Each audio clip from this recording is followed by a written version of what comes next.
And I will share my screen and get us started.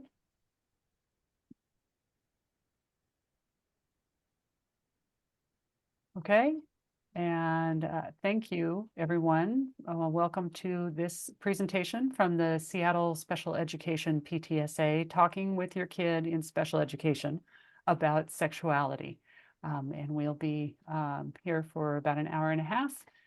This is being recorded, so we can share it out with others. And I'm looking forward to getting a lot of great information. As I am the Cheryl Lynn Crowther, I am the co-president of the Seattle Special Education PTSA. I have a 19-year-old, and this is a conversation that I want to have and have been having. And so I know that there's a lot I'm hoping to learn. I was excited when Amy reached out and offered this to us as an opportunity for us to do some fundraising. A lot of the fundraising we're doing is about our interpretation, making sure that we are accessible for the deaf and hard of hearing community. And we also in our meetings look to make sure that we have, where we can afford it, interpretation in different languages to make sure that families who are dealing in the special education system get a chance to connect to information that we could all use. Before we start, or before we turn it over to Amy, I want to just thank or acknowledge that we are on the unceded territory of the Coast Salish, particularly the Duwamish.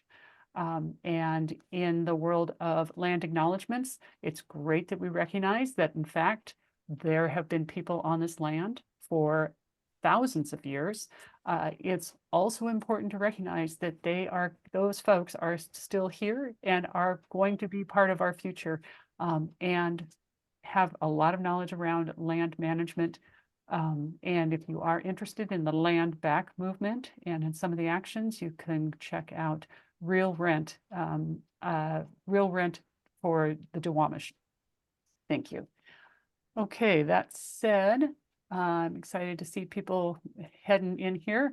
I am going to head and start with the introduction of Amy, and say, okay, talking to kids about the birds and the bees can be uncomfortable. It can also be a real challenge for those of us who have a kid who communicates in a variety of different ways and understands the world in a variety of different ways. And while most people dread having the talk, and I know it's not just one talk, it doesn't have to be this way. Our guest, Amy Lang, was a sex educator for over 16 years when she freaked out about talking to her son about her favorite topic. She knew she needed help, so she did a bunch of research, figured it out, and realized then she could help other parents. So in 2006, she combined her master's in adult education and her love of sexual health and started Birds and Bees and Kids. She holds a certification in sexuality and neurodiversity, and sex advice guru Dan Savage says she is a parent's best friend with benefits, wah, wah, when it comes to the sex talks. Through her books, classes, and podcast, Amy has helped thousands of parents worldwide become their kids' go-to birds and bees sources. Okay, Amy, take it away. Thank you. Thank you. Thank you. And I just want to say that I am really honored that you said yes to having me here. And also congratulations to those of you who are here with me tonight. Thank you for being here, taking care of yourselves in this sort of weird way and taking care of your kids. So let's get rolling here. I am going to share my screen like we do in this land. All right. Okay, so we're going to be primarily talking about my real area of focus is on parents of neurodivergent kids. Well, my real area of focus is on neurotypical kids, but I'll tell you a little bit more about how I got started and how I ended up here. So let's start here. So this is my family. That's my spouse, Carrie, and our kiddo, Milo, who is now 23. He is about like 6, which is when I started Birds and Bees and Kids. And there I am, younger than I am now. So, I had been a sex educator. I was doing all the usual stuff: pregnancy, birth control counseling, abortion counseling, STI, HIV counseling. Loved it and had assumed that I would be great at it when I had kids. And when Milo, I think he was about 5, I think. He was getting ready for a bath and he grabbed his penis and he said, "Hey, Mama, did you know?" And I stood there and I thought, please don't tell me it feels good to touch your penis because I have got nothing. But I poker faced, right? Like we're supposed to do. And I said, "What?" And he said, "I can see the veins in there where the blood goes." And I said, "Excellent. Get in the bathtub." And that was my moment when I realized I was not going to be a rock star sex talker, that I would rather talk to a 15-year-old about their pregnancy than my 5-year-old about his penis. So I got to work and figured out how to have conversations with kids about the birds and the bees. And as I was doing that for our family, I realized that I could help other parents. My master's focus was in adult education, and so I thought, you know what? I'll just combine my two favorite things, teaching adults and talking about sex. And here we are, many moons later. My son was now 23, and as you can imagine, he spent the majority of his childhood mortified by me. He actually told me that he'd rather talk to strangers than me or his dad about sex. It was a great moment as a professional parent and sex educator. So that's how I landed here in general. And what led me to working with parents of kids like yours is that I do quickie consultations. They're half an hour, about a half an hour long. And about 8, 9 months ago, I realized that a bulk of them, like 2/3 of them, the kiddos were neurodivergent in some way. And then, as I'm pretty sure y'all know, the parents were as well. And so I poked around to see, what was out there, who was out there in terms of helping parents talk with their neurodivergent kids about sexuality, and I couldn't find anything. I found, some of you might be familiar with the Tom and Ellie books. I found those. I found a handful of things, and my area of focus is really on parents of kids ages 5 to 12, and there wasn't anything. So I thought, why not me? So I've spent the last like 9 months or so getting the certification in neurodiversity and sexuality. I've attended an ADHD conference. I'm learning as much as I can. So all that to say, I'm going to screw something up. So it's just the nature of the beast here. I really appreciate it if you have different ways for me to talk about things. I do use person first language, so autistic child, for example. And so I just want you to know that I am an expert in sexuality and talking with kids about sex, not an expert in neurodivergence. So, and one of the things too that I'd also like to acknowledge is that I am a white straight woman. I'm cisgender. I've been married to that guy for 30 years. I feel like we should all take a breath and maybe, anyway. And I'm liberal, I'm secular, I'm educated, and I'm sex positive, which means that I see sexuality as a healthy, normal, wonderful, natural part of life.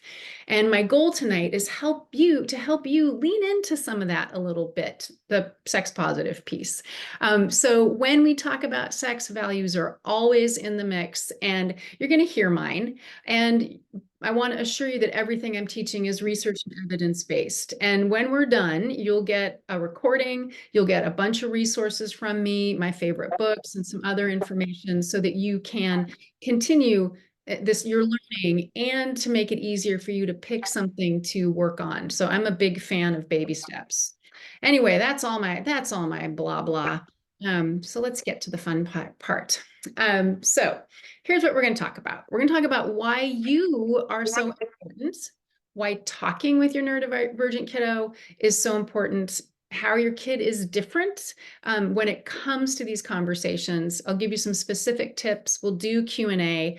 I do want to encourage you to share your questions in the chat. Sherilyn's going to help with that, and I will pause and ask for questions. And this is a community event. Like, you all are in this together. One of the things I've also learned in doing this work for the past several months is that it's lonely out there. And when it comes to sex talks, it's really lonely. So this is a chance for you to lean into something uncomfortable. Yay. And at the end of the day, this is about your kids, right? It's about your kids and helping them grow up to be whole, healthy, happy people. All righty. So the first thing I need to know is what brings you here tonight. So I am going to put you in breakout rooms. And I think the way we're handling the interpretation, I don't know how we're doing that. I think we decided, what did we decide, Sherilyn? This is Cheryl Lynn. I think that if, for anybody who needs the ASL, stay in the main room. And then Amy, if you would set up a breakout room for folks. Like I can do that. Okay.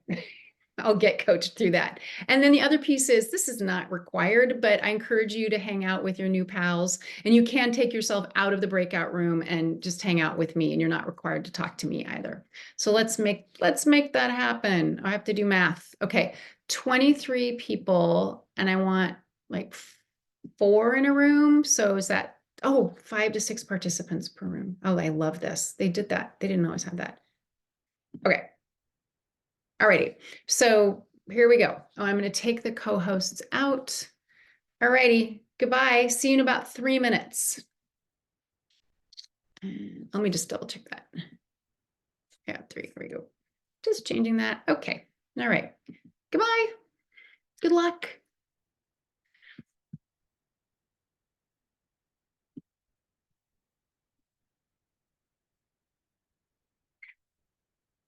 So for those of you who are watching the recording, please don't hesitate to email me if you have questions that don't get answered. It's amy@birdsandbeesandkids.com. So I'm going to pause the recording. Who's 12, has severe ADHD, and she's so curious and wants to know about, well, she masturbates. I know she's been masturbating since she's been about 1. Okay. The problem is when she was born, the little holes, kind of like up her bum, to her spine, didn't close properly. Uh-huh. And the doctors told us that she would probably have like possible nerve issues there. Well, the nerve issues have brought about, when she masturbates in her anus, Oh not her boy. Okay. vagina, That's a lot. because the nerves Sure. are more prominent there. Yeah. So yeah, it's a bit much because I Okay. don't know how to address that. Okay. So what we might want to do is have an offline conversation. I'm absolutely happy to talk about the masturbation piece, which starting at Okay. 1 is completely normal, typical, feels good. Right. Why not get busy? Yeah, thank you so much for sharing that. So let me just do something here. So what else came up in your conversations? Am I spotlit? I feel like I'm not spotlit. No, you look fine. It's just me. You can't see everybody else. Okay, good. No, it's just And you. it's called Zoom paranoia. Like what's going on behind me? Anything in my teeth? Oh, there we go. Okay, so what else do you have? What else came up in your conversations? Well, we haven't really talked much about the bum masturbating, other than she just, told me that she does it. Yeah, I'm sorry. Yeah, Bridget, I wasn't clear. I was just curious about other folks in their breakout rooms. Oh, I'm sorry. Oh no, God, no.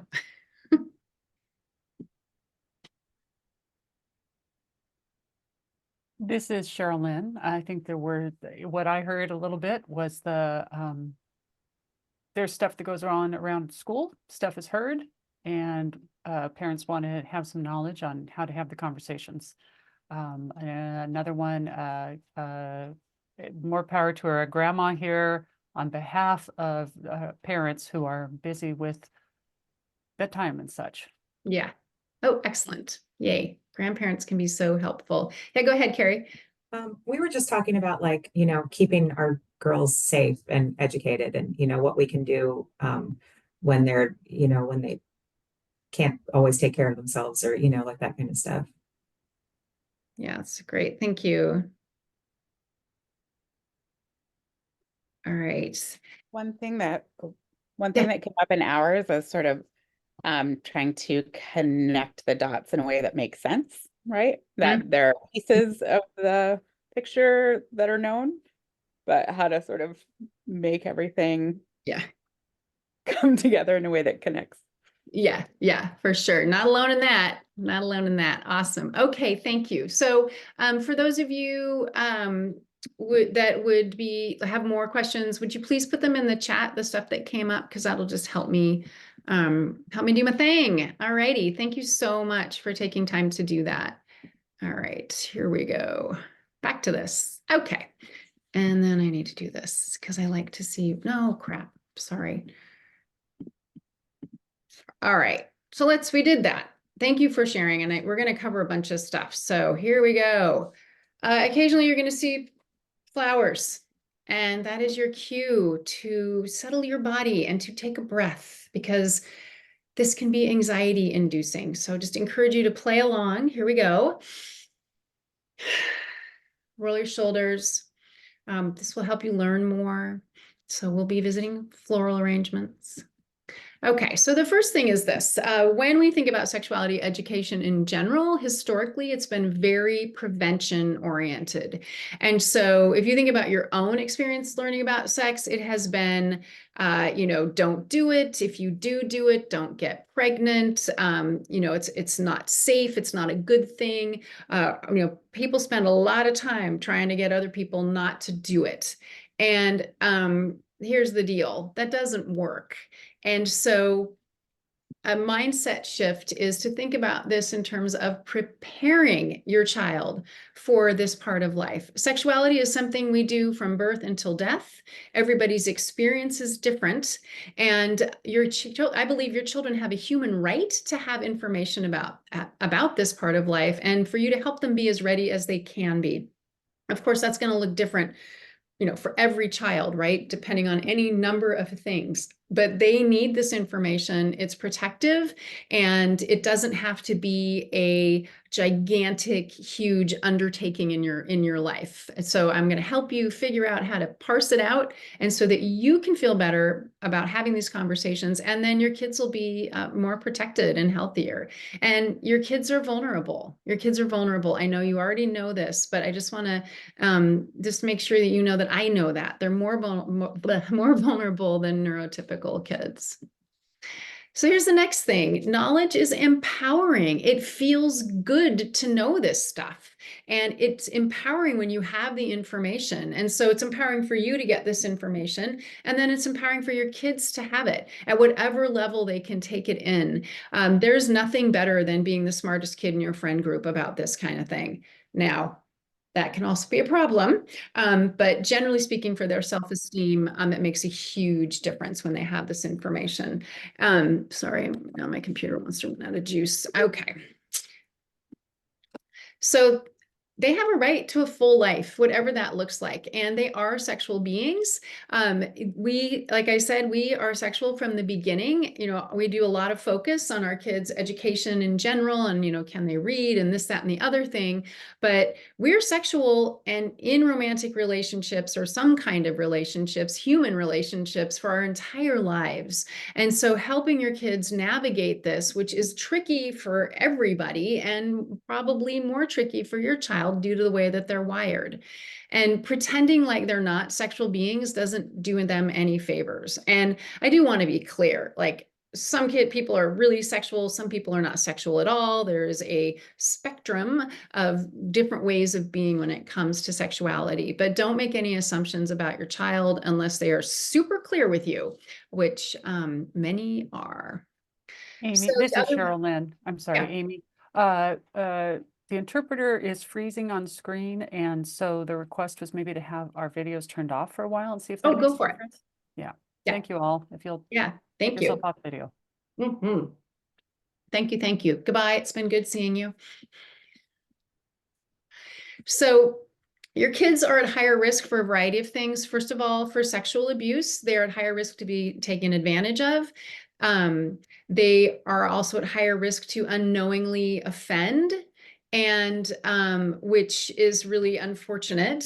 And then the other thing too is around impulsive decisions. They can be more impulsive than a neurotypical child. Of course, when everybody hits adolescence, their brains impulsivity is just part of the scene, but because of the way their brains are, they may be more impulsive. And that can look like maybe touching somebody without thinking first. It might be sharing links, taking pictures of their junk or their bodies and emailing them or texting them or posting them places. And so one of the things we know is that the more information they have about that not being safe and about sex and sexuality being something that's private and having some boundaries around it, they're safer. And the other piece is that kids who are sex educated, who do have trustworthy adults to talk to, who are talking to them, they are just safer from sexual abuse overall. Study after study has shown this. So there are lots of good reasons for you to be uncomfortable. Yay!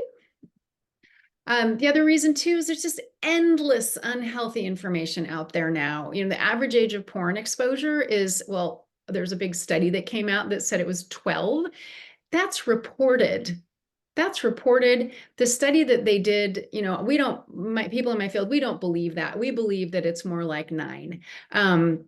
Because sometimes kids will see something and then stop looking at it and it doesn't register. They don't remember because they were 7. So it's coming at them. It's not going away. And if your child has any device that can give them access to, frankly, other human beings, they're going to be exposed to all kinds of things. The peer influence. So if your child is developmentally, physically developmentally a 12-year-old, but they're really more emotionally, socially like a 10-year-old, and they're hanging out with these middle schoolers that are more sophisticated, the peer influence is higher. They can be manipulated into doing things that are not safe because they don't quite understand what's happening. That's also part of like social confusion. Like they don't get what's happening. They're going along to get along and it doesn't work out. And then, the porn. I have a whole thing called the porn kit, the porn talk kit that's just on porn. So your kids will be exposed to pornography. They are not alone. And so you need to be ready for for this to happen to them if it hasn't already. And one of the things that helps reduce that curiosity is healthy sexuality education and having good resources and safe resources that are going to get their questions answered. Okay, a little breathing. Oh, look, thank you, interpreter.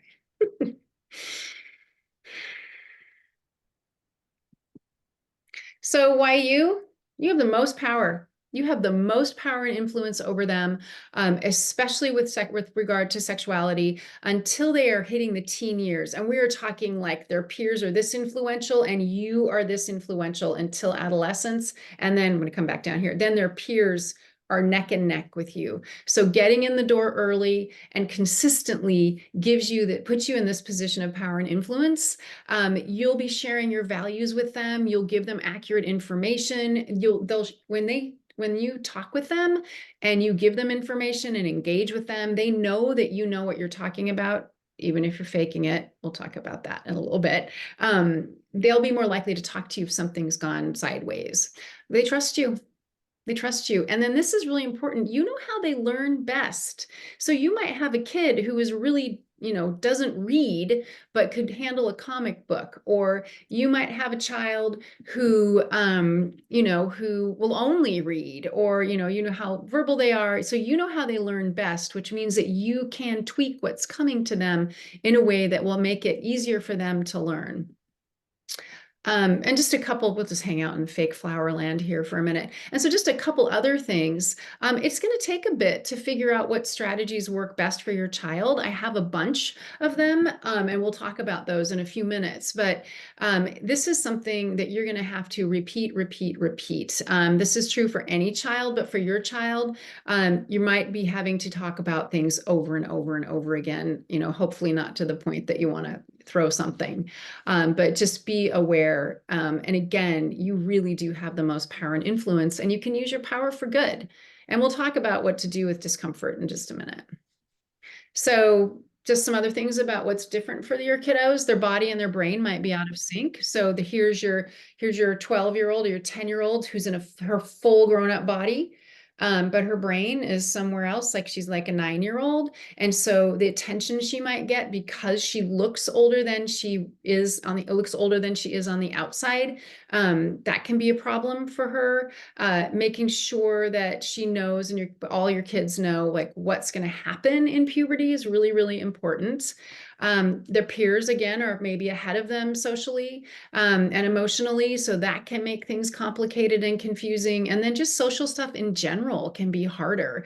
And so, when your kids head into adolescence and middle school, when things really amp up with all the sex and relationship and crushing stuff, it can be just harder to navigate that. And in particular, kids who are neurodivergent tend to be much more expansive in terms of their gender and their sexual orientation.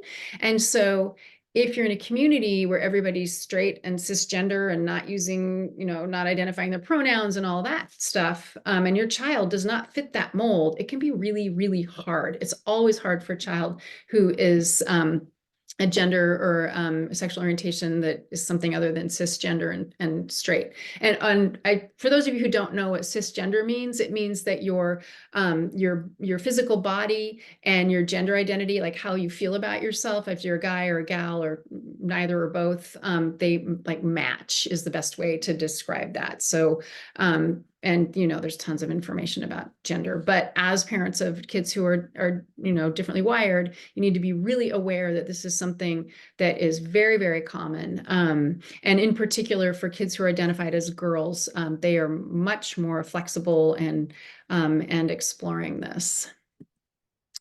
Again, you know this, like the development's delayed, they have their level of understanding might be more challenging. I think somebody said something about like, how do we do this in a way that they'll understand it? It's a lot of repeating. It's a lot of little chunks of things. And then again, it can be more confusing because if you don't care about, crushes or dating or romance or sex, and it's not on your radar at all, and then all this stuff is happening around you, it can be really confusing. And again, it can be confusing for anyone, but you getting in there and helping them to understand this part of life really makes a difference. It really makes a difference. And yay, we live in a world where there are so many resources now that you can really help them feel as good as they can about themselves. And then as they are, if they're interested in dating or relationships, they'll do better, and you'll feel better. You'll feel better if you've done as much as you can to support them.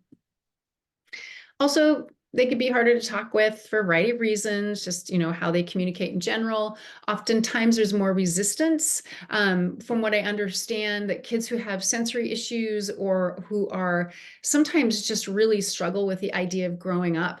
I just talked to a parent this morning who was talking about how her child is really afraid of puberty and afraid of body changes and that kind of thing. And so she really puts the brakes on having the sex talks. So this mom has tried, and she's continuing to try. And then the last thing is your worries are going to get in the way. There are a lot of myths about folks who are different in terms of their development. There's myths that they're hypersexual, that they're not sexual at all. And then they are vulnerable and to all kinds of things. And so sometimes there's this idea that if I talk openly about this, it's just going to make them more at risk. And that's just not true. It's not true. So if you can let that piece go, it would be good for you. But I understand. I mean, I really don't understand because my kiddo's neurotypical and he's also out of my house now. So this piece of this is absolutely important, and something that I think it's important for you, honestly, to spend a little time thinking about and writing and talking with, if you're parenting with someone, like, what are your worries about your child when it comes to their, this part of life. So I'm going to just let me see what's next here. Oh, look, perfect. I'm just going to take a pause. Clarifications, questions, what's happening out there?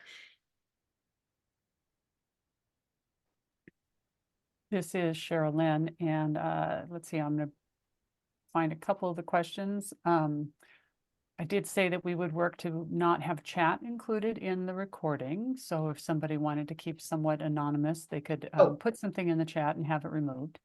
And let's see, I'm getting back to the question. Oh, there were a couple. Twin boys. I have twin boys. This is from Tina G. I have twin boys, and when I talk to them about things, they seem to overfocus and joke and talk about it incessantly. Yes. I also have a child who is stimulating himself with his behind as well. So interesting to hear someone else say that. Yeah. And another person's asking, one thing I'm struggling with is the advice to wait for them to ask or indicate readiness to discuss things versus proactively providing info they need to know, and how ASD might change the appropriate age for different topics. Yeah. Yeah. Let's talk about that for just a minute. That is a total myth. So it is not your child's job to ask you about anything related to sexuality, relationships, or their bodies.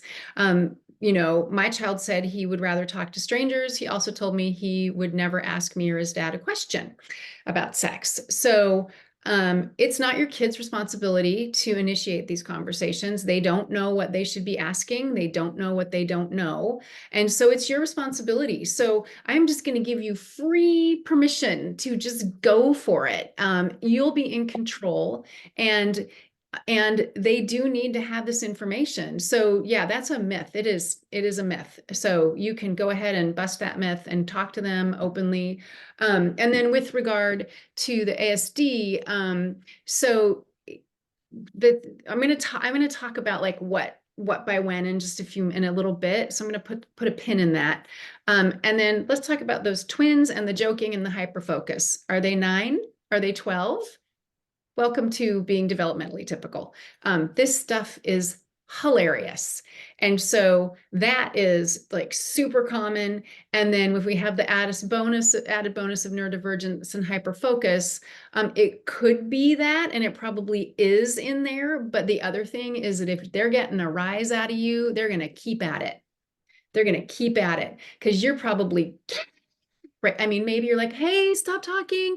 It's not okay to talk like that, and doing some stuff, trying to engage with them, trying to get them to knock it off. They're loving the attention from you. So my advice is to just really clearly say, this is what I did with Milo. I said, I know you two think this is really funny, because he was with his pal. I said, I know you two think this is really funny to talk about, but here's the deal. Adults don't want to hear that, and it's not okay for you to talk like that around other kids. So you take it in the bathroom or you take it outside. But I don't want to hear it. And so I gave them permission. And so then like a year later, I don't even know, a little later, Milo said to me, sometimes when Ethan and I are down at the creek, we'll swear, we'll use swear words. We'll say the F-bomb, we'll say all kinds of things. And I said, great, that's the time and place to do that. Now, of course, your kids, so you might need to be careful about that. And, we don't want them running around the neighborhood swearing or, talking about how hilarious poop is. But being really firm and clear is okay. And again, totally developmentally typical. So welcome. Welcome. Okay, thank you. Anything else that feels relevant? This is Cheryl Lynn. If someone's got a question, you can either send it to me, post it in chat, or if you want to ask. Just have a little moment. Just a little moment. All right.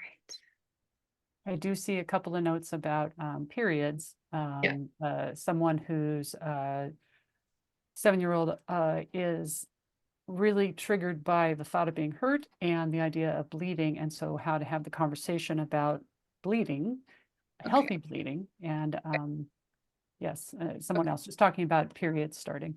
Okay, let's put a pin in that, and we'll talk about those at the end. I wanted to make let's put a tampon in that, and we'll talk about it in a minute.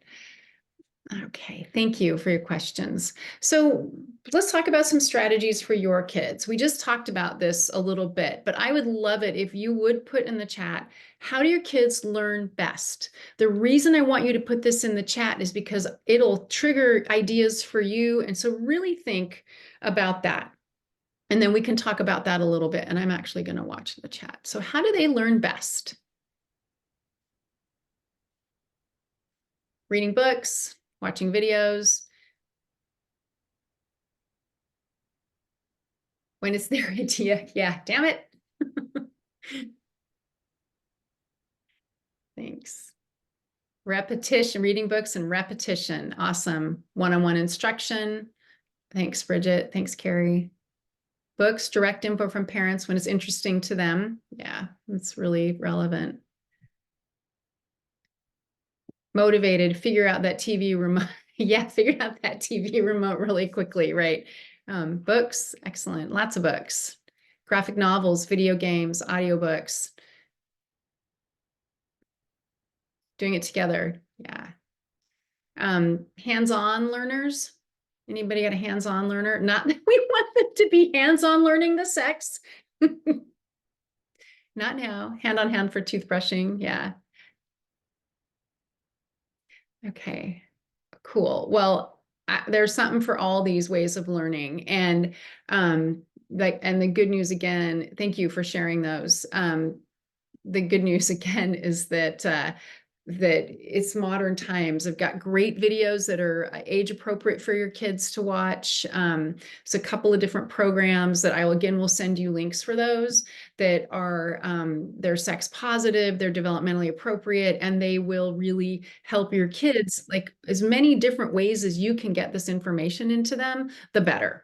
The better. And you talking at them or reading with them all the time is exhausting. So I'm going to give you some other ideas of things to do so you can kind of poke around and try different things. So thanks for doing that. Thinking about it, right? Thinking about it. Okay, here's some ways to feel and sound confident. So first of all, you got to educate yourself. Congratulations, you're doing that. Go you. It's really important to just admit that you're uncomfortable. And, most of us did not get what we needed, right, when it came to learning about this part of life. And it's an uncomfortable topic. Like I said, like I thought I was going to be miraculous at this. And I was like, okay, I know it feels good to touch penises. And just please, I'd rather talk to this 15-year-old about their pregnancy. Like it was abundantly clear to me. So when I talk with Milo, when I did, I would say, I'm kind of uncomfortable talking about this, but here we go.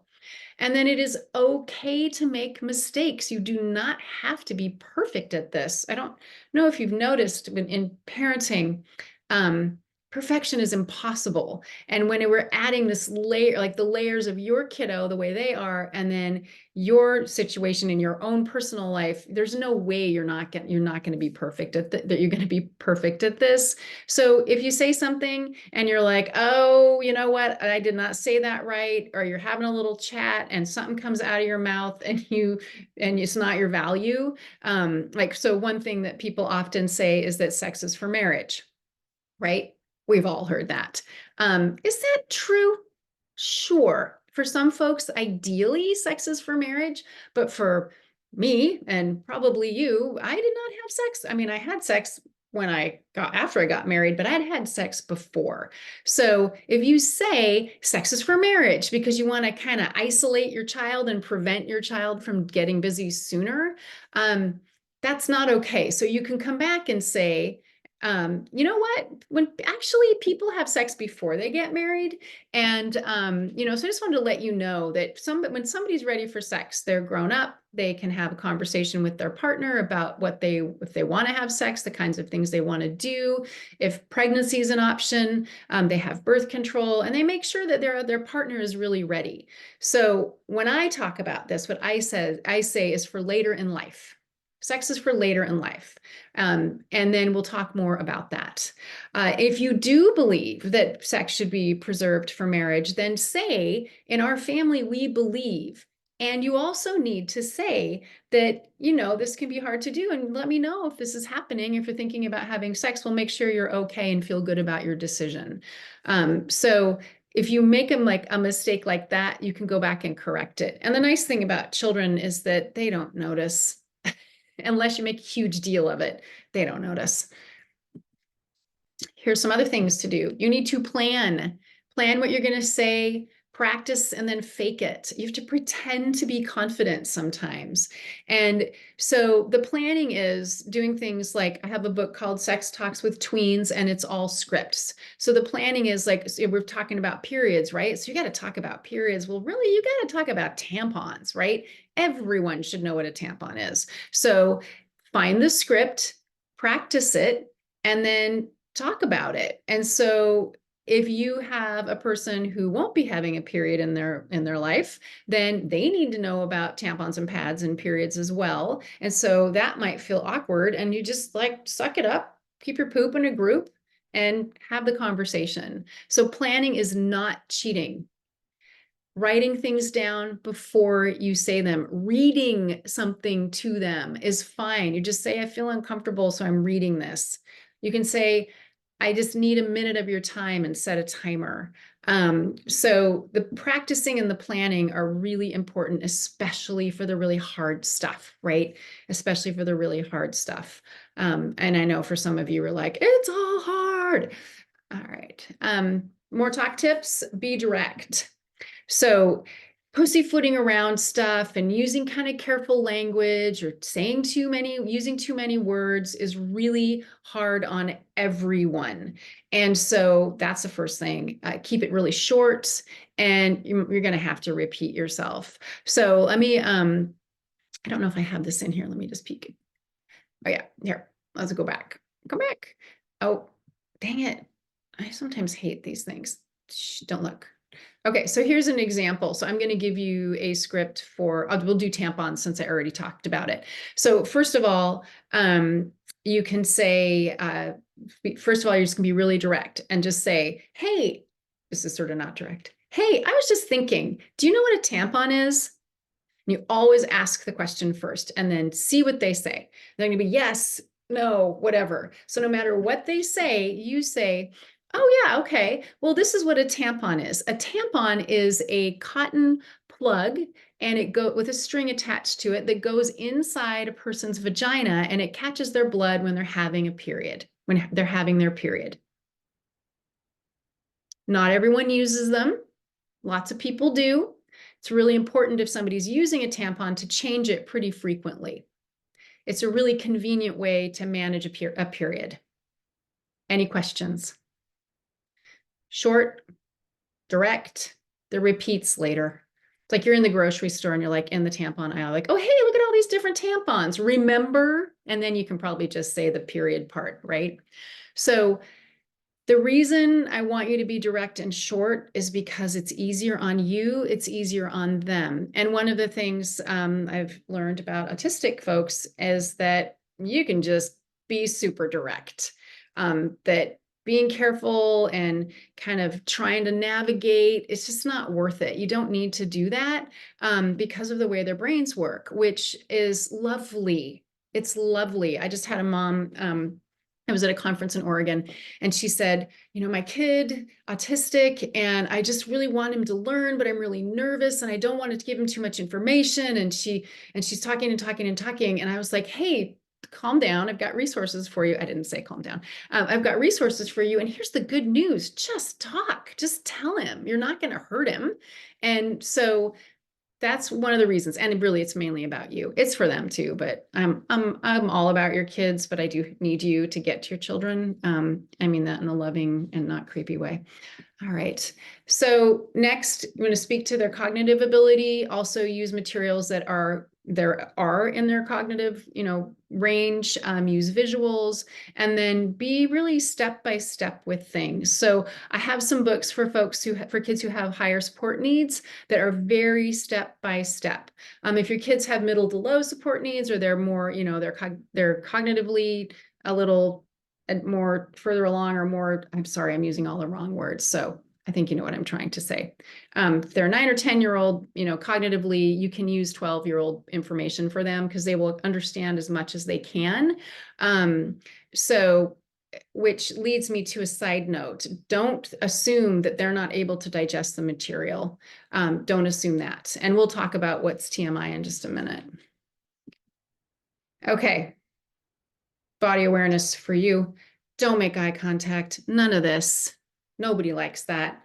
Be mindful of their sensory challenges. So if they're squirrely, or they're in a space where they're uncomfortable, or their shoes are bugging them, all this, right? Don't try to talk to them. Mind your facial expressions too. So if you're like, ooh, period, ooh, tampons, that's not okay. So side to side conversations in the car is a great place to have talks, but don't abuse that privilege. I had a mom one time say to me, okay, Amy, I've been doing the sex talks in the car thing, but now my kids, like when we're getting in the car, they're like, no sex talks, no sex talks. So use that for stuff that feels more challenging. So they're behind you if you're doing chores, and when they're tucking into bed sometimes, especially as they get to be a little bit older and their body clock changes and they want to stay up later. Oftentimes that's a time when kids are pretty chatty. You know, I'm always like, it's adult bedtime. It's 10 o'clock. I'm not connecting with you right now. You need to connect with them and take advantage of their chattiness, even though it's inconvenient.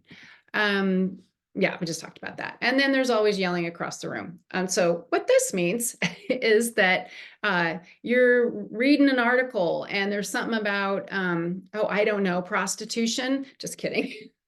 Sorry for my little reference there. There's something that comes up that is related to relationships or sexuality. Like somebody's getting divorced or somebody's, any number of things. So if you have somebody you're parenting with, you can say, hey, did you hear that? Like hookup might be a good thing to use. Like, did you hear that so-and-so and so-and-so famous person and famous person have hooked up?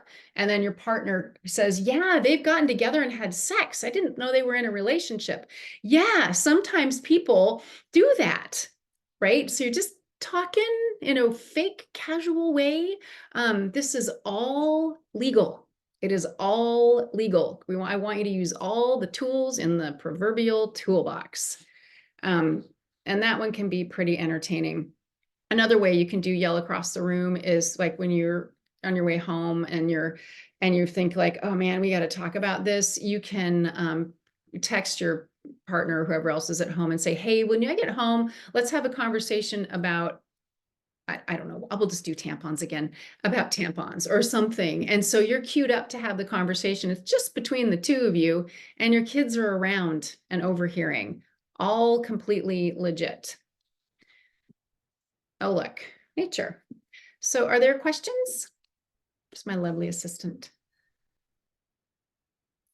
Or even comments or supportive stuff, because my kid's not like yours and I'm like book learning over here. So if there's a strategy you've used to talk with your kiddos about tough stuff or even this, please share.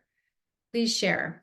This is Sherilyn. I will share one story or one piece we've got. What would you suggest for a neurodivergent 15-year-old boy who doesn't read people and social situations all that well, but is desperate to have a girlfriend? And he's convinced that everyone at his high school is in a relationship, even though his sibling, also at the school, and his dad, and I've tried to clear up that idea.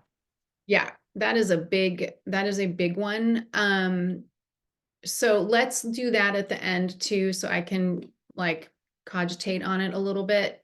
Yeah, and super common, right? And poor guy, what 15-year-old doesn't want to have some kind of romance? I mean, they exist, of course. So yeah, thank you for asking that. We'll absolutely talk about it. Let's in the big Q&A. Anything else? This is Sherilyn. Another question or a question. A few years ago, we were in the car and drove past a group of anti-abortion folks protesting. So this prompted my 5-year-old at the time to ask the question, what is abortion? I regretfully balked at this question and put it off. We were in the car and hadn't even broached the subject of what sex was, let alone abortion. It hasn't come up again yet, but I'd love to get advice strategy. And how old are they now? They still 6?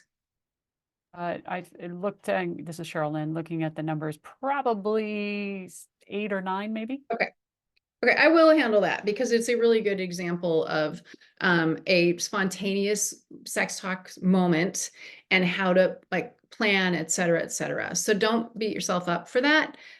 It is a rough one for anyone, regardless of, it doesn't matter. So a couple things. So it's easier if they know what pregnancy is and they know about sex before you have that conversation. And since it's been a while, I would highly recommend you get that conversation started. And then it's been long enough, they've probably forgotten. You certainly want to make sure they haven't Googled it because so much trouble. So what you can do is you can say, and for those of you who are like, well, I'm, wherever I am, so you can say, sometimes someone becomes pregnant and there are so many reasons that they're not able to continue the pregnancy. And so there's a something they can do, which is called to have an abortion. Most people take pills that cause the pregnancy to end. This is a choice that they can make. It's not for everyone. Lots of people disagree about whether or not this is okay. And in our family, we believe. And then you want to be clear that it's not when it's a like full-blown 9-month pregnancy. You need to say it's very, very early in the pregnancy. It's not a, and this is me, not a baby, it's an embryo, or it's very, very small. It's very early in the pregnancy. And then ask them what they think and then roll with it. And this is why I love books and videos, because it's easier on you, but you do have to talk about your values. And so one of the things about talking about something really uncomfortable about like abortion is that you need to be really, really mindful of your tone, of how your face looks, because 1 in 4 women will terminate a pregnancy, which means that they will know someone. They may be involved in a pregnancy. And so they may need to tell you. And if you're big and crazy and upset about it, even if you're okay with abortion, they're going to be less likely to talk to you. So this is an absolute practice before you talk moment. And if you find yourself getting riled up or getting hot or getting anxious, you can just say, whew, this is hard for me to talk about. Let's just take a break. And you can do that at any moment in the middle of any sex talk. Oof, I'm getting anxious. I want to do a really good job of this. Let's just take a break. And your child will probably appreciate it. So thank you for asking that. I mean, there's so many pieces that are so hard, right? And our perspective is that sex is a bad thing. That's how we were raised, right? And it's not. It's super cool and it should be fun, right? So trying to get that in there while you're talking about something like abortion makes it really rough.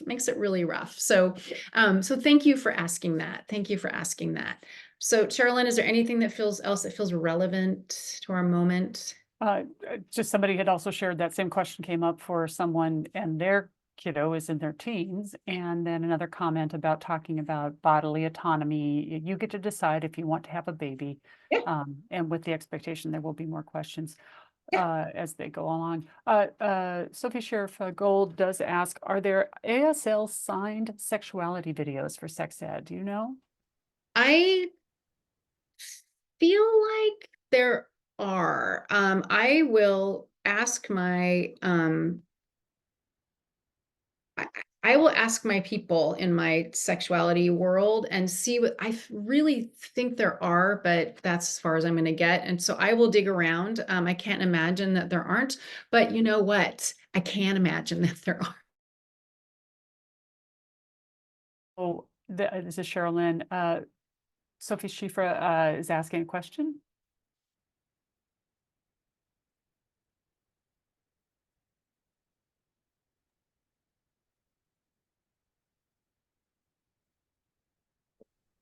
Sorry, hold on. I'm having a little trouble seeing her.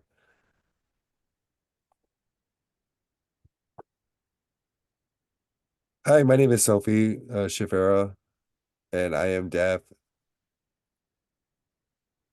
My question is regarding the ASL videos with teens.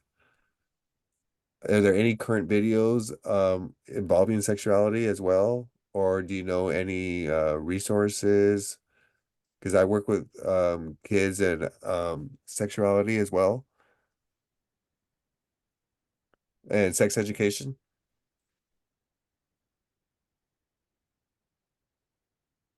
Oh, Amy, you're muted. Muted me. Okay. So what did I say? Thank you for your work. Let's just start there. I think there are, and so I will ask in my sex educator community. I feel like I've seen them, but I will poke around. I've got some pretty good resources and see what I can find, because absolutely needed, right? So yeah, I will put that on my list, and I might not get them to you ASAP. So will you email me directly, and then I'll make sure that I get them back to you. And then I'll make sure you get them too, Sherilyn. Okay, shall we continue our party? Oh, hey, you know what we haven't done in a while? I have one more comment. I'll just say, I'm struggling with the talking about your values piece. My parents pushed their values on sexual relationships on me as a kid, and I really struggled with it as a young adult because I completely disagree now. It makes me want to do everything differently for my kids. I want to guide my children towards our values, but still leave room for them to be comfortable forging their own path. Beautifully said. Okay, let's do that. And then we'll keep going. Okay, so the values thing. Yeah, I am sorry that you had your parents' values like forced on you in a way that sounds like it was like damaging. And so this is actually good news for you because you know what that's like, right? And so it is important to leave space for your kids to develop their own values. And so what I suggest is, first of all, if you haven't already, this is actually homework. Yay! Homework, to talk with a friend or whoever you're parenting with, or journal about what are your values about sexuality? What do you want your kids to know? How do you see this part of life? So that's your first homework. And then when you do that and you see it and you talk about it, it's really encouraging and will also, I think it's really motivating. So that's the first piece. The second piece of the homework is to talk about how you learned about sex, where you got your information, what values you were taught. And you've probably talked about this some, but doing that helps you clear the decks in terms of like what worked, what didn't work, and the values that you don't share. And I'm sure there are some values that you do share. So that's a little values homework. That's a little self-care. And so in term with what you're up against, I would just say to them, my parents cram this stuff down my throat. I don't agree with them, love them, hate them, whatever. I don't agree with their perspective. And this is what we think now. This is how I think about this now. So I believe da da da da da da da da da. And you tell them what you believe about whatever. Like, I believe that, sex is a really wonderful, cool thing. That's something that, anybody can enjoy if they want to, but they need to be able to communicate with their partner. It should look like this, that, and the other thing. So you can talk about that and you're going to be mindful, but here's the deal. I am pretty sure that you want your kid to share your values, just like your parents did, right? And so when you talk about your values, you're giving your kids a stepping off point for developing their own values. So these conversations, especially as they get older, are like, hey, you know what? I mean, for me, it's like, I'm pro-choice and here's why. What's up with you? What do you think? And, my kid is too, but my kid might have been a kid that's like, no, I'm absolutely opposed to this. And then we have a conversation about it. And with an adolescent, there is no convincing. You from your side, you just listen and learn and hang in there. They will sort themselves out. So I'm honestly, don't worry about it. You're going to be fine. You're not going to do that to your kids. You'll be fine and they'll be fine. And as long as you're giving space for them, like just saying, you get to figure this out on your own, what you believe, just say that. It's enough. Repeat it. And then fingers crossed that they are just like you. All right, thank you. It's great questions. It's my favorite part. Okay, I think we talked about this a little bit, but the best times to have the talk are absolutely when you're doing an activity or in the moment, and definitely when they're calm. So something might come up in the moment, back to the tampons in the tampon aisle, and or the pads, you could like, oh my God, do you know what periods are? Did you know that this happens to the female body? And they might not like it. They might freak out. They might, whatever, you might freak out, but you should give that a try, especially if you're feeling pretty good. Like right now, I think all y'all could have a pretty good conversation about tampons. Just saying. And then you got to mind your moments, right? You got to mind your moments. So, keep an eye out, especially if there's something kind of big happening for you that you're thinking, oh boy, I really got to talk about this. Oftentimes that's around some kind of boundary thing or consent. So if there's a hot thing that's really up for you, just keep an eye and then find that time where you can say, hey, I need to talk to you about something. It'll be quick. Set your timer. We'll set a timer.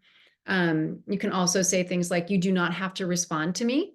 You don't have to say a word to me. I just need you to hang out here with me and listen. And again, we're not doing that. No straight eye contact. And this is going to be baby steps. And I understand that your lives are hectic and chaotic and crazy and challenging. And so it might be harder for you to get this stuff into your life. But I think that my hope is that your radar has been turned up and you'll find these opportunities and take the time to have these conversations, because they need you. Couple other social strategies: use their interests, give them context, explain slang. For Christ's sake, gotta explain slang. You can ask them like, hey, what funny words have you heard? Like, has anybody said anything you didn't understand? When I remember when I was a kid, people would talk about, for some crazy reason, I always end up talking about BJs. So, like saying, hey, have you ever heard that? Do you know what that is? Or, talking about the F word and what that means. And then using their interests, you can get your way through Minecraft into conversations about relationships. Like, have you ever built a Minecraft house? My spouse is obsessed with Minecraft. Think about having a family. What kind of family would you have? Like, just, you can use their interests. And then as they get older and their friends are dating and they're seeing lots more sexual material and that kind of thing, that might not be their interest, but it's going to be what's coming into their world. Okay, when you got pushback, the whole thing I just said, don't need to respond to me. But even though you say that, you still say, what do you think? Was this helpful? Thoughts? You still offer them an opportunity to talk back to you. Use your timer, and then rewarding can happen. Whatever that looks like in your family. Sometimes you might need to do a little rewarding. I'll let you sort that out for yourselves. My parent educator pals really hate it when I talk about that. But use it judiciously. You know your kid, you know it works. Oh, look, nature, here we go. It's that time of the year. We just passed it, right? Cherry blossoms. Okay. All right, so I just want to talk about really briefly kind of the basic stuff you need to talk with your kids about. I do not have enough time to go into details, but the place to start is about bodies, boundaries, and consent. And so what this means is they absolutely need to know the correct names for their private body parts. They need to understand that they have the right to say no if someone tries to touch them. Talking about the consent, and that people agree to do sexual things, they agree to have romantic relationships. So these kind of basic sort of safety kind of issues, right? So that's a place to start. You got to get the penis and vagina thing out of the way ASAP. Like, there are many different ways babies are made, but the main one is penis and vagina. So you talk about that, and then the other ways babies are made. And the reason for that is that they're going to hear about this, and you don't want them to Google anything, but get the baby making out of the way. Talk about puberty as soon as possible. They need to know what's happening before it happens. And I know this can be really hard for some kids because they don't want their bodies to change. It's scary for them, like the sweet pea that is having trouble with the idea of, the triggered it with blood and that kind of thing. But they need to know as soon as possible so they can think about it and ask questions and get ready for it. And puberty is something that everybody can relate to. So if you have a different body than your kids, you just say, for me, it's like, I do not have a penis. So my puberty experience was different than yours. However, puberty is pretty damn common. Like, what we go through is pretty similar for everybody. It's pretty wacky to have your body go from a kid body to an adult body. So get that out of the way as soon as you can. And then there are 1,000,001 other things that are in there, but generally speaking, they should know the basics of just about everything by the time they start middle school. So there is one issue, right? If you've got a kid that's in 6th grade, but they're really more developmentally like a 10-year-old, they still need to have as much information as they possibly can because of the kids they're hanging out with and because of the kids in their classes. You want them to be, ideally your kid is the smartest kid in the friend group when it comes to this stuff. Now, I know that's not going to be possible, right, for everybody, but you want them really full up, because middle school is when things get complicated. They get complicated. So we're looking again at this idea of preparation, right? We're preparing them for as much as we can, as much as you can for this part of life. All right. And then just some other things about neurodivergent kiddos. Definitely, absolutely more diversity with regard to gender and sexual orientation. So in particular, I think I said this, that people who were identified as girls at birth, way more exploration, and it's really interesting to me. I have theories. Much more openness, and where we all live, lots and lots of openness in terms of gender and sexual orientation. So your job is to roll with it. My friend Joe Langford says, hold it lightly, which means when they tell you they have changed their pronouns and they've changed their gender and they don't feel like a boy or like a girl, or whatever they tell you, whatever words they're using, you say, thanks for telling me, how can I support you? And then you wait, and then you do your freak out on your own time. It is actually developmentally typical for kids to explore gender and sexual orientation. We just never talked about it before. So you just gotta wait and hang in there. And then what was the other thing I was gonna say? Oh, I can't remember. It'll come to me or not. So some kids are not interested in this at all, in that it's not ever going to be relevant to them. They're asexual, they're agender, they're not interested in sex and sexuality at all. And sometimes kids can be overly interested, right? They can fixate on this, they can hyper focus on it. I mean, ideally your children will not do that because it can be complicated, right? So again, if a child's not interested, that doesn't mean you don't talk to them, right? It doesn't mean you don't talk to them. You do find ways to get the information into them. And sometimes that social power piece of being like the smartest kid in your friend group, even though you're not interested, it's very cool to be able to be like, yeah, sex is not when you kiss with tongues, right? True story, not from my life. So let's see, where are we? And then the tools, books, videos, texts, emails, use all the tools in your toolbox. So, nothing is cheating. You can leave them notes. You can have a little journal you write back and forth in. So don't feel like you have to stay in a silo. And we talked about how your kids learn best, right? So sure, they're a reader, but yeah, video is good now and then. Sending them a text, sending them an email with a, with a cut and paste sort of article or something is totally legal. And then of course, my strategy of talking to another person in front of them about something that is important and related to sex or relationships. All right, what's happening to us? Oh, let's do some nature. Okay. Looking at our time, want to be mindful of that. It looks like we have 11 million questions. Am I right? I don't want to.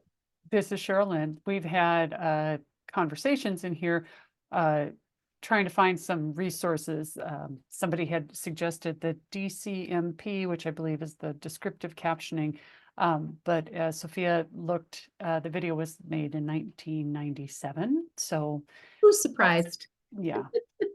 Like And then another person shared the arc of HR, which must be a I think it's a Virginia, it said sexual health resource. And just a quick look on my part, it's quite a robust resource center. And it looks like it also is addressing, well, part of my value, adults having sex. And so what they might need to know or might ask if they were ready to have sex. So nice resource there. Okay. Any questions? Because I think what we should do is, if you, when we get to the end, we can go back and pull out resources, or if you already know of them, if you want to email them to Sherilyn, and then we can compile them into what I'm going to be forwarding out. So that would be great, because I just want to be mindful of our time. And yay, there are resources out there, but not yay from 1996. Right? Ugh.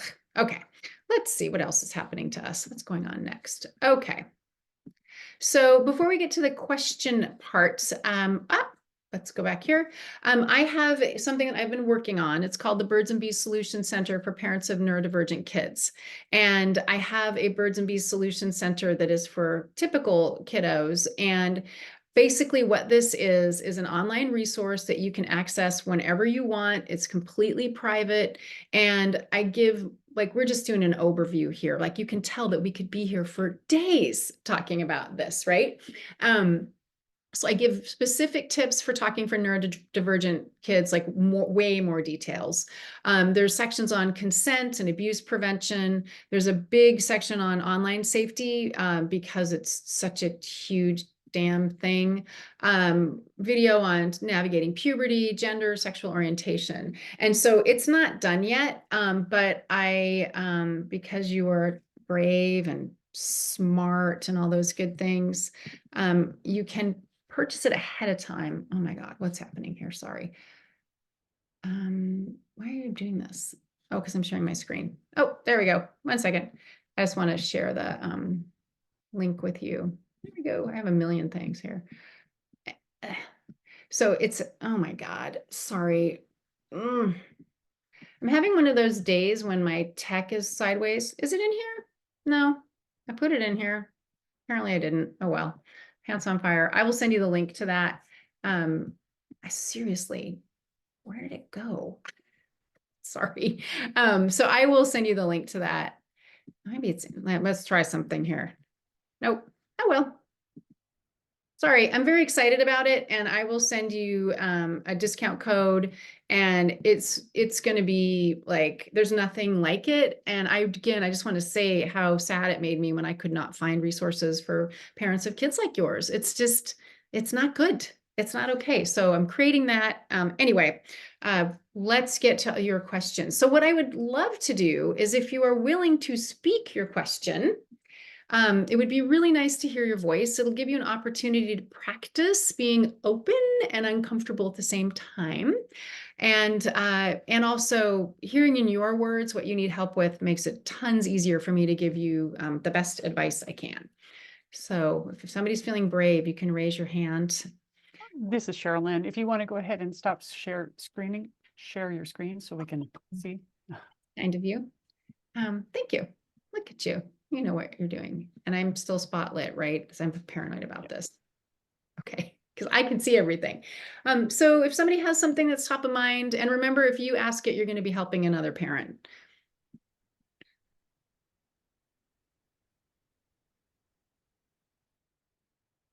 Go ahead, Sophie. Hi, this is Sophie again. And I just want to thank you for the workshop, for taking, for helping out our families, for the deaf and hard of hearing community, knowing about this topic, because not a lot of deaf and hard of hearing parents are able to communicate, or the deaf and hard of hearing children about their sexuality.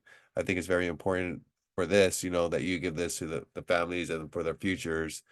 Communication access is really important for sexuality, and knowing the sign words, spelling them, explaining everything. Not a lot of deaf parents, are able to straight conversate with children who grew up I grew up in a hearing family, and I had to learn about sex through books or friends, and friends had to explain it to me. So my parents really were not knowledgeable of that.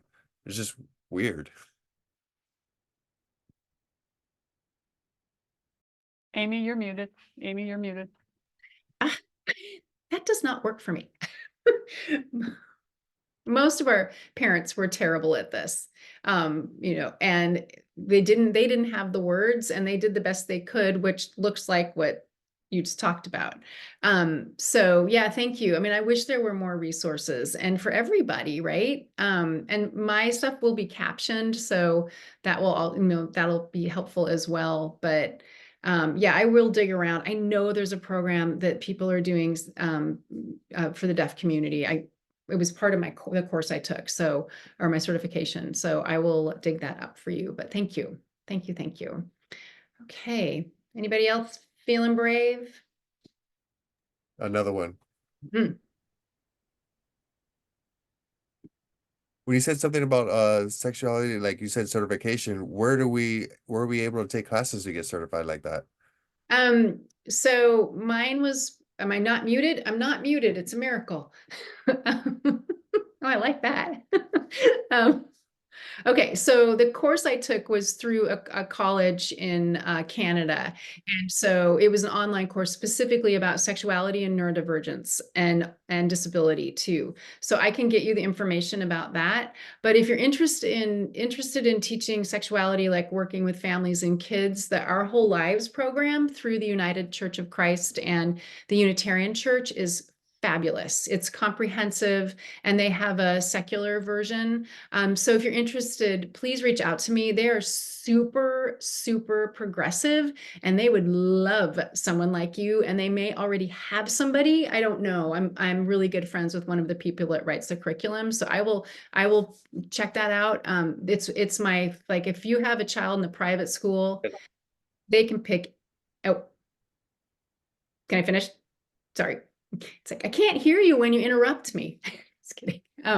So if you have a child in a private schools can pick any sexuality curriculum they want. Most of them don't teach sex ed, but this is the one that I always recommend. It's really, really terrific. So I will send along information about that as well. So yeah, it's out there. It's not boring, promise. Okay, let's do sex questions. Thanks, Sophie. What do we got? Think somebody Sherilyn, you want to hit up the chat? Well, I'll say, this is Sherilyn, I'll ask a question. I have a young adult and who has expressed no interest / awareness of the sexuality elements of his body. And there's a part of me that's like, okay, well, maybe that's what's gonna be. I don't really care. I know that that's a healthy part of an adult life, and just trying to figure out a few things there. So everybody's wired differently. It's really typical to not have any interest in sex or relationships. So it's not anything to be concerned about. But I would make sure that you have resources for him. Is he a reader? Cookbooks. Yeah, okay, I'll take that. And just developmentally, is he on target-ish? Oh, no, there's a significant developmental delays. So there's a book called You Know Sex that is a big, fat, it's like a comic book. And it's very engaging. And so I would put that on his bed. And he's going to do what he's going to do. And for all of y'all with your kids, a book about sex is pretty much irresistible unless they are really having body stuff and are very afraid of it or whatever. So I would do that, but I wouldn't worry about him. You know, you could also say you're interested in having a partner and see what he does. And he might just be like, no, too complicated. And I personally would be correct answer. I'm just kidding. Complicated and delightful. All right. Okay, what else we got question-wise?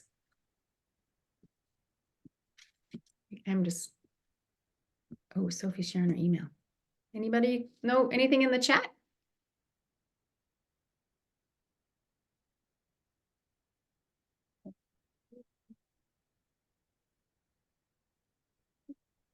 Cass, you got a question? I can see you. No, shy, being shy. All right. This is Sherilyn. I will say that Cass suggests for anybody who is using a augmented assistive communication device, AAC, to make sure that body parts are in there as conversation. That'd be good. So that a kid or a young or a youth or teen can have a conversation about their body. Yes, important. I would even add to that, Please. not just the body part words, but relationship words and sexuality words as well. Like, okay, I'll be totally honest, not in my 5-year-olds yet. However, within the next 5 years. And there are word packets about that. For instance, Weave Chat AAC is a robust free AAC system, and they have a whole packet around sexuality and relationships. So if your current system doesn't have that, that could be a good source for looking up, hey, if I want to add, what would I add? Right? Just wanted to pass that along. Thank you. Resources, love them. And again, I'm learning. So thank you. I really appreciate that, Cass. What else we got? I see messages. Oh, here we go. Hey, all right, Elena, how do we talk with a 7-year-old girl and 6-year-old boy cousins who are curious about their bodies? Okay, this is an excellent question. So first of all, this age range, like 3 to 7, kids are super curious about bodies. It's developmentally typical. It's considered healthy because of course they're curious. Like, I don't have a penis. You got a penis. Can I touch it? Sure. I'm 7. I don't have any boundaries, right? So super common for that to happen. It's not really anything to worry about in the sort of sexual abuse sense, because it's usually just out of curiosity. So what you can say to the kids separately and together is that, it's not okay to or safe to play games with your private parts. They're a sensitive part of your body. Kids can get hurt. So the rule is you need to not touch each other or look at each other's privates. And they'll say why, and you'll say because that's the way it is. Now, if your child has that PDA thing, that's probably not going to go so great, right? But really, it's really important to talk about what parts of their bodies are private, why they're private, because they're sensitive, they have a special job to do. And then the other thing that's kind of hard to hear is that their mouths are also a private part of their body. There are some great books about talking with kids about consent and body boundaries. And of course, I will include those. But if you know they're playing doctor and checking each other out, then don't set them up to do it, right? Like if they take baths together and they can't keep their hands off each other, then guess what? They can't take baths together. No closed doors in bedrooms. And if they are playing in a separate room, and this is what I did when this was going on at my house, is I set my timer for like 6 minutes and I would randomly pop in the bedroom to bust up whatever was going on. And this is one of those things that will pass. But having really clear conversations with kids of any age about their bodily autonomy and making it really clear that they're in charge of their bodies, that they do have the right to say no to any kind of touch, right? However, sometimes you just got to cram the kid in the car seat, right? So if you need to physically be in physical contact with your child, you need to just narrate what you're doing, right? But when it comes to their private parts, when it comes to hugging, kissing, any snuggling, anything like that, they have the right to say no, and then the people in their lives should listen to them. And the other piece around this is that as a trustworthy adult, you should always ask first before you kiss or hug a child. Now, always with a child that's not your child. With your child, you should ask first most of the time. And you should mind their body language. And the other thing you can do too is just ask, is there anybody in our circle that makes you feel uncomfortable? And if they say yes, then you say you keep your child away from that person. It's really simple. It's really simple in theory, right? In practice, it can be really hard because you're like, oh, great, it's Uncle Creepy. How are we going to manage this situation? So again, great books and videos for kids to talk about that. Oh, the 15-year-old wanting a girlfriend. I see that. Okay, 15 took the doors off their rooms. Yeah, that's one way to go about it. Okay, the 15-year-old wanting a girlfriend. Well, so that's rough, right? And so I think one of the things that might need to happen is someone other than you and your immediate family talk with him about this. You don't have any authority, right? You don't know what you're talking about. And so that would be the first thing I would have you do. So maybe there's a trusted family friend or an older kid that can talk with him about, hey, it's normal to feel this way. Lots of kids don't have boyfriends or girlfriends and they really want them. Sometimes it just takes time. And then having them talk about like what kind of partner they would like and how they see a healthy relationship. Because what you can do is you can prepare them and just say, hey, let's get you ready for this, right? Let's learn about how to be a good partner, how to be a good boyfriend. Like, what does that look like? And do a little lesson planning, a little life planning. And so that might be a way for him to feel confident, right? As he's seeking out this person. So Yay, we do that. And then we have the swear word phones, and you just exploded behind you because I said swear word. That's really funny. Go you. Okay, sorry. Anyway, sorry. I was just going to go off about phones. That was really great. Okay, so anyway, so then we have this stuff going on in the background, right? So if he's got a phone, he's texting, he's DMing, he's going to be very, very vulnerable to being sexploited and having someone take advantage of him. And this is happening to kids all over the place, particularly boys. So what's happening is someone will reach out to them and say, hey, I'm a friend of your friend. You are so cute. And they'll start a chat. And then they'll send them a picture of their boobs or more. And then they'll say, hey, send me a picture of your junk. And they're stupid and impulsive and so flattered. They'll do it. This happened to a friend of mine. They'll do it. And then that person will say, hey, just kidding. I'm actually a guy and you need to pay me $150. So I hate telling you all this, but your kids are going to be more susceptible to this. And so you need to be really careful. And one of the things about adolescents in general is that they say, oh, I would never fall for this. And my kid's friend was 17, knows all the things, really good relationship with his parents, and some girl sent him her pictures and he got involved and they ended up paying him about $500, and then he went away. So this is really all the time. And so with your child, being really careful about how you help him find a partner, right? And so I think this sort of planning thing would be a really good way to go with him. All that to say, and I have a book called Dating Smarts that is dated, but it's all about how to be a good partner in a relationship. So that might be something, if you can, I think it's still available on Amazon. I'm not sure. If you can't find it, let me know. I'll send a link. And if I can't find it, you can just get one from me.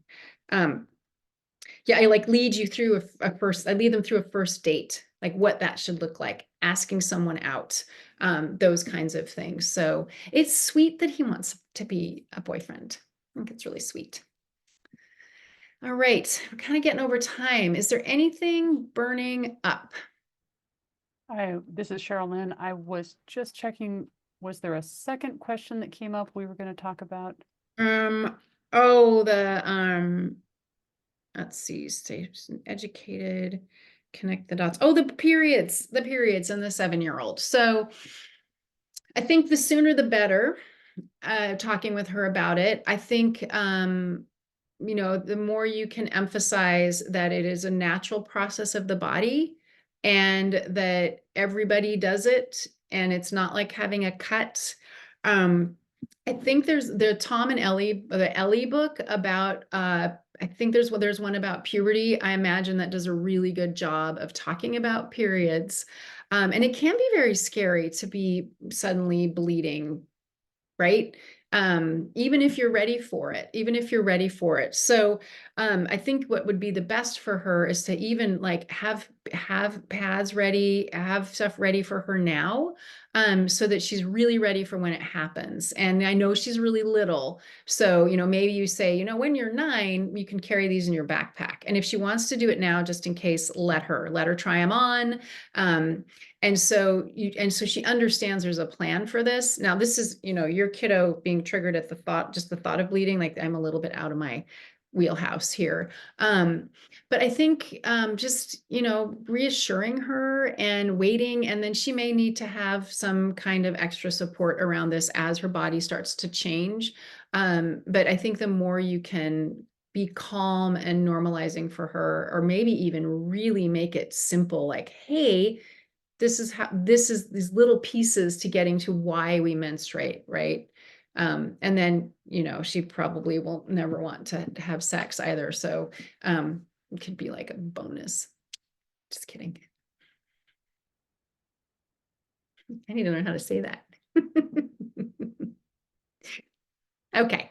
We're over time, so I just want to wrap. Oh, there's somebody. There's somebody. Oh, good. Thanks, Cass. Okay, so let's do this one last thing. So I'm going to go back to my slides because I have something lovely to share with you. Oh, we did questions. Now we do this. So this is my question to you. Was this helpful? And if you're willing, would you please put in the chat what you found helpful? So again, this is a public service, and you can just take a minute to think about that. And of course, if you would like to speak what was helpful, that would be awesome. Or sign what was helpful. That's speaking.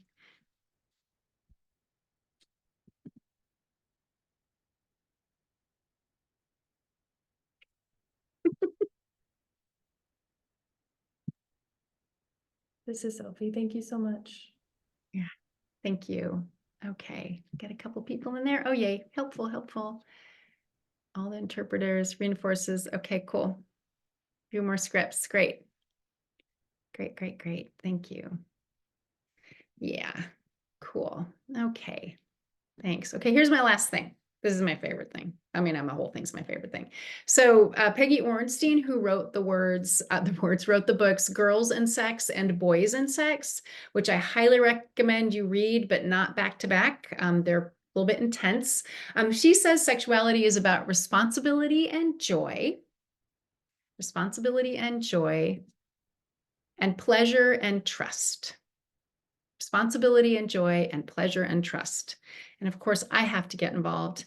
And it's also about information and communication, and health and safety, So stopping the share. I just want to say again, congratulations. Thank you so much for hanging out with me. Respect. Thank you. And taking this time out of your life to do this for your kids, right? It's for you too, but it's really for your kids. And I know that you want them to grow up to be whole, healthy, happy adults, and having these conversations with them and learning about them, about this stuff, is really going to help make that happen.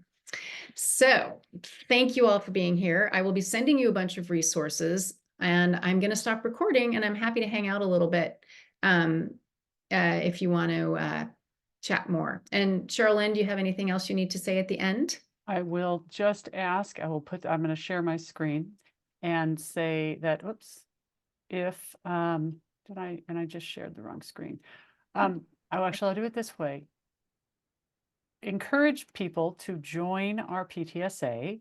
We're all volunteers, and this was something where Amy had reached out to me, and I also really wanted to hear more of this. It's frustrating I don't think they do a great job in school for neurodivergent and students with IDD.